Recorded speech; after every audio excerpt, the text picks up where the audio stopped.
How to check recent activity on Android phone. So hello guys, welcome back to my YouTube channel. In this video I'll be showing you how you can easily check your recent activity on your Android device.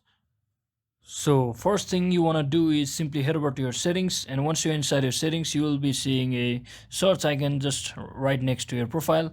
Simply click on it and just search in for the data and privacy option, just like me.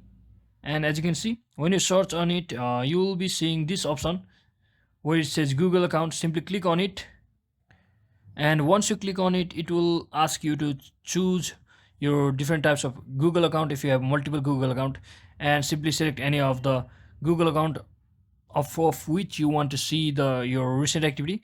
So from over here under the data and privacy section, as you can see here, simply scroll down until you find the my activity option. So just click on it, and from over here what you can do is simply scroll down, and as you can see, you now from here you can see all of your activities from today, yesterday and previous days from this account. So hope this video was helpful guys. If it was, don't forget to like and subscribe to the channel. See you on the next one.